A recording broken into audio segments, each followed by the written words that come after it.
नमस्कार, आप देख रहे हैं सबसे बड़ा मुद्दा। मैं हूं आपके साथ राहुल राजपूत। उत्तराखंड के चुनावी महासमर में बीजेपी ने 59 उम्मीदवारों का ऐलान कर दिया है। आम आदमी पार्टी सीएम कैंडिडेट के साथ प्रत्याशियों की घोषणा कर चुकी है। ऐसे में सवाल है कि कांग्रेस अभी तक उम्मीदवारों की लिस्ट क्यों नहीं जारी कर पाई। कल तक हरीश रावत दावा कर रहे थे कि 30 से 40 सीट पर प्रत्याशियों के नाम फाइनल हो चुके हैं। उम्मीद थी कि गुरुवार को कांग्रेस की ओर से उम्मीदवारों के नाम की घोषणा होगी, लेकिन ऐसा नहीं हुआ। वहीं इस बात की चर्चा जोरों पर है कि प्रत्याशियों की लिस्ट हरदा और प्रीतम सिंह के खींचतान के बीच फंस गई है और समस्या के समाधान के लिए उत्तराखंड कांग्रेस के दिग्गज दिल्ली दरबार में डटे हुए हैं। ऐसे में सबसे बड़ा मुद्दा में न्यूज स्टेट के सवाल की बीजेपी का दिग्गजों वाला दांव जिताएगा चुनाव। गुटबाजी के लिए कांग्रेस को चुनावी घाट, 70 की टक्कर, कौन किससे बढ़कर। गुटबाजी से निपटने में उलझी है कांग्रेस। सत्ता परिवर्तन के इतिहास भरोसे है क्या कांग्रेस? एक रिपोर्ट देखिए, फिर चर्चा। देवभूमि के दंगल में बीजेपी अपने 59 उम्मीदवारों के नाम के साथ सामने आ चुकी है। आम आदमी पार्टी ने पहले ही सभी सीटों पर प्रत्याशियों के नामों का ऐलान कर दिया था, लेकिन सूबे की सत्ता में वापसी का दम भर रही कांग्रेस अभी लिस्ट फाइनल नहीं कर पाई है। हरीश रावत 30 से 40 सीटों पर मोहर लगने का दावा कर रहे हैं, तो नेता प्रतिपक्ष प्रीतम सिंह सवालों से दूर दिल्ली दफ्तर में जोर आजमाइश कर रहे हैं। हम ऑलरेडी 35-40 टिकटों का को अंतिम रूप दे चुके हैं। ये पार्टी के ऊपर है, कभी भी उसका ऐलान तेज भी कर देंगे, कहीं कोई झंझट नहीं। माना यह जा रहा है कि प्रदेश कांग्रेस की टॉप लीडरशिप में जमकर खींचतान और गुटबाजी चल रही है। एक ओर प्रदेश के पूर्व सीएम हरीश रावत हैं, तो दूसरी तरफ कांग्रेस विधायक दल के नेता प्रीतम सिंह। हरक सिंह रावत को लेकर भी पेच फंसा हुआ है। दरअसल कांग्रेस के सारे फैसले दिल्ली दरबार में तय होते हैं। उत्तराखंड कांग्रेस के नेता इस वक्त दिल्ली में डेरा डाले हुए हैं। उत्तराखंड विधानसभा चुनाव के लिए भाजपा ने 59 उम्मीदवारों की पहली सूची अपनी जारी कर दी है, लेकिन कांग्रेस की सूची अभी तक सामने नहीं आई है। कांग्रेस के प्रत्याशियों के ऐलान में हो रही देरी को लेकर ये सवाल उठ रहे हैं कि क्या कांग्रेस आत्मविश्वास से भरी हुई नहीं है, या फिर कांग्रेस में गुटबाजी इतने चरम पे पहुंच चुकी है कि प्रत्याशियों का ऐलान संभव नहीं हो पा रहा है। कई दौर की स्क्रीनिंग कमेटी की बैठक के बाद भी कांग्रेस के प्रत्याशियों का चयन नहीं हो पाया है। प्रीतम सिंह और हरीश रावत के बीच गुटबाजी इस कदर बढ़ रही है कि प्रत्याशियों के सिलेक्शन को लेकर केंद्रीय चुनाव समिति में भी एक राय नहीं बन पाई है। अब ऐसे में देखना है कि भाजपा के उम्मीदवारों की घोषणा के बाद कांग्रेस कितना वक्त और लगाती है और कब कांग्रेस के उम्मीदवार सामने आते हैं, क्योंकि भाजपा ने अभी 11 सीटें इसीलिए रोकी हैं क्योंकि कांग्रेस के उम्मीदवार सामने आएंगे तो भाजपा अपनी रणनीति में बदलाव भी कर सकती है। वीडियो जर्नलिस्ट सोनी कुमार के साथ सुरेंद्र डसीला, न्यूज स्टेट, देहरादून। और सबसे बड़ा मुद्दा में हमारे साथ चर्चा के लिए मेहमान जुड़ चुके हैं। सबसे पहले परिचय कराए उमाकांत लखेड़ा जी, वरिष्ठ पत्रकार, पैनी नजर रहती है, उत्तराखंड के रहने वाले, उत्तराखंड की सियासत को बखूबी जानते हैं। इसके अलावा बिट्टू कर्नाटक प्रवक्ता कांग्रेस हमारे साथ जुड़ चुके हैं। आप दोनों मेहमानों का स्वागत है। सवाल बिट्टू कर्नाटक जी आपसे, पहले लिस्ट कब? दिल्ली दरबार में सब कुछ फाइनल हो चुका है कि या अभी भी लड़ाई चल रही है?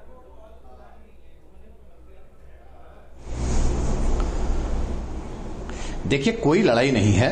पार्टी अपने निर्णय लेती है। सभी हमारी जो सेंट्रल इलेक्शन कमेटी होती है उसके पास पूरी लिस्ट हमारी तैयार हो गई है और बहुत जल्दी हम सभी नामों की घोषणा करेंगे।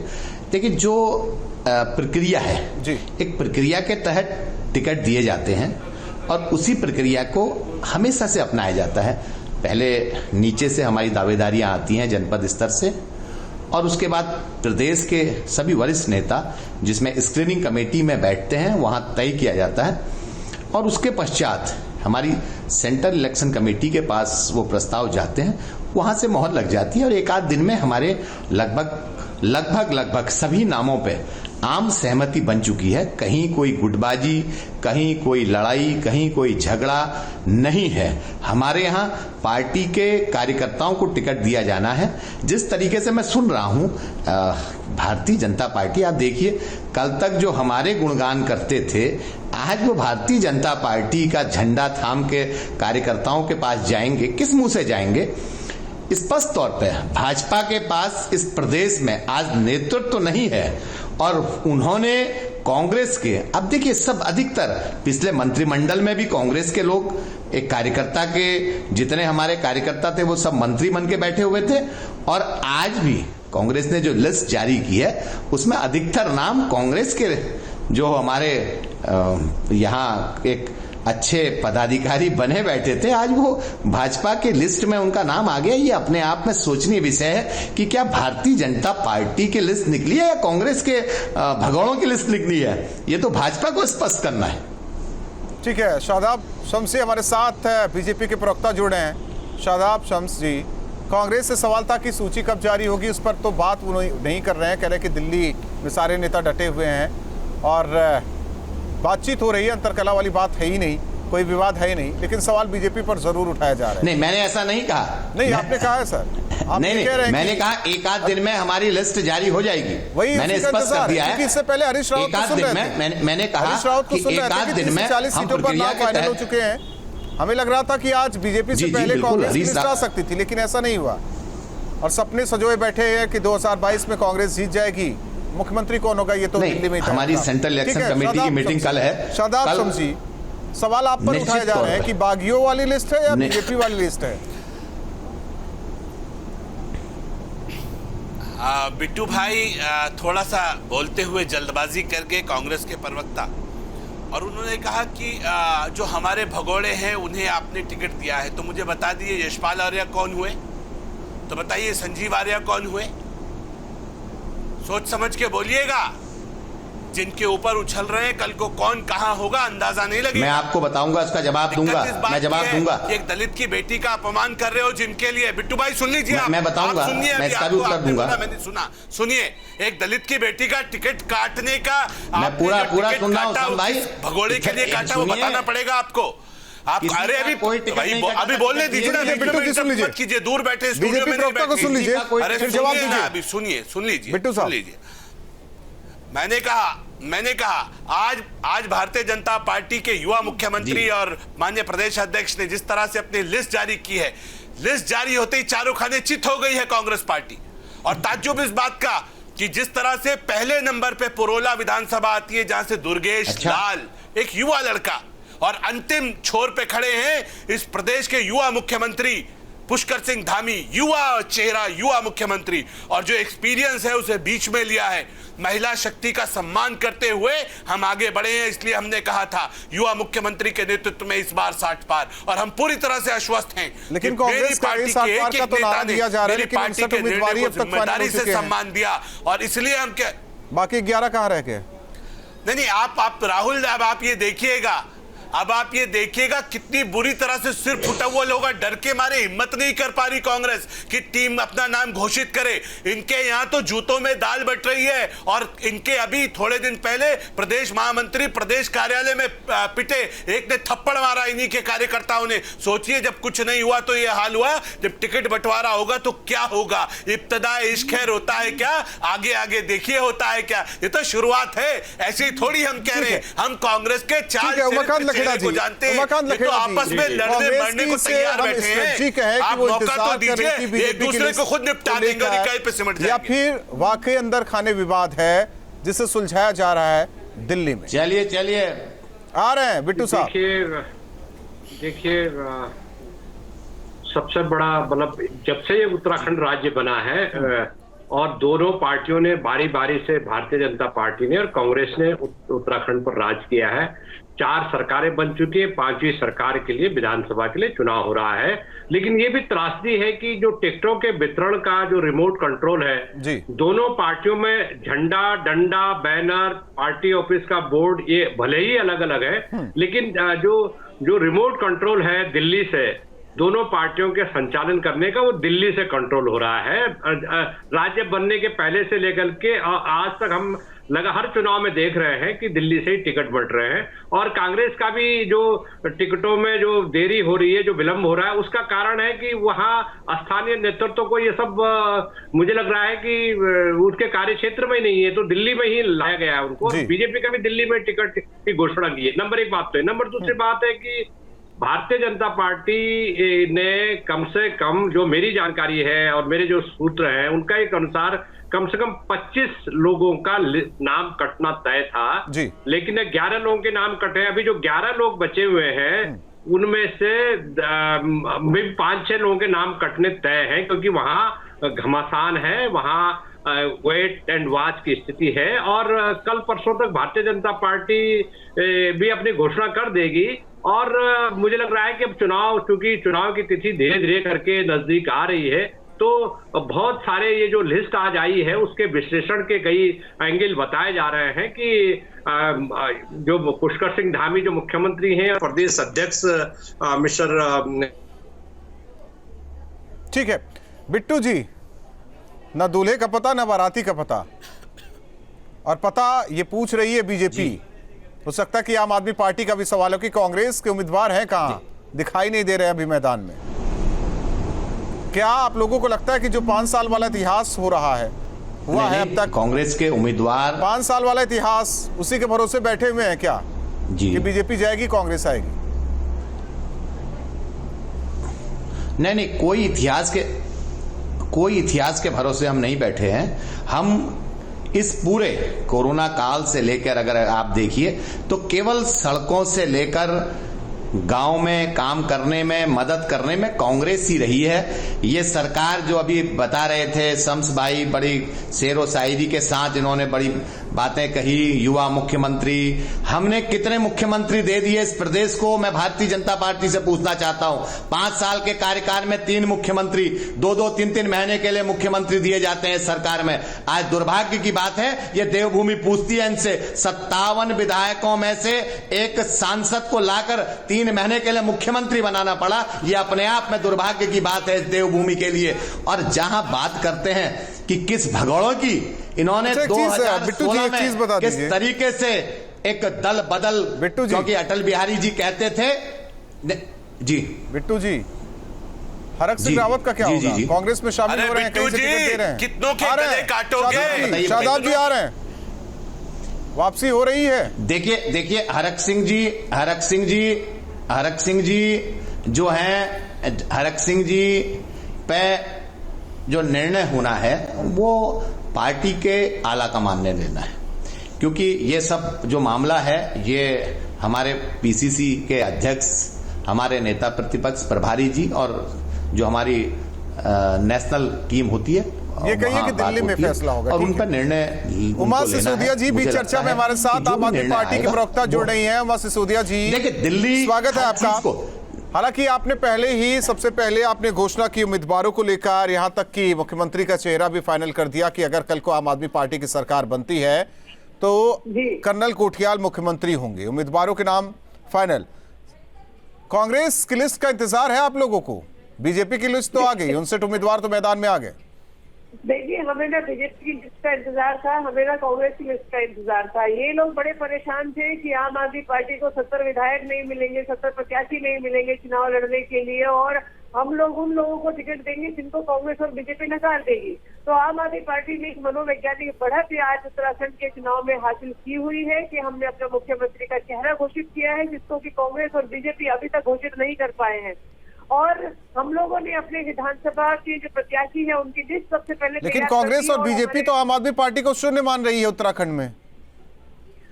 इन्होंने तो दिल्ली में भी माना था, एक महाराष्ट्र में, पर हमने पहुंचा दिए, दूसरे को हमने 307 पर पहुंचा दिया है। तो हमें कोई फर्क नहीं पड़ता है कि हमें मानते हैं या नहीं मानते हैं। हमें जनता मानती है, हमें उस बात का फर्क पड़ता है। हम जनता के पास जा रहे हैं, हमें उस बात का फर्क पड़ता है।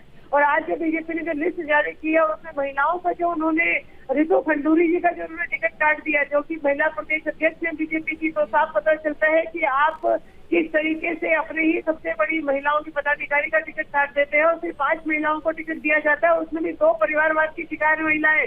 आप ये बताइए कि अपने आप को परिवारवाद से दूर जो लोग कहते हैं बीजेपी, उन्होंने उन्हीं परिवार की महिलाओं को टिकट दिया। आपने सविता कपूर जी को परिवारवाद पर आकर टिकट दिया। देवयानी सिंह जी का आप मुझे बता दीजिए उन्होंने क्या जनता के लिए किया। सिर्फ और सिर्फ कुंवर प्रताप सिंह चंचल की वो पत्नी है, इस वजह से आपने उनको टिकट दे दिया। तो परिवारवाद की बात करने वाली बीजेपी ने आज ठीक है शादाब जी, एक जवाब आम आदमी पार्टी के प्रवक्ता का जो सवाल है।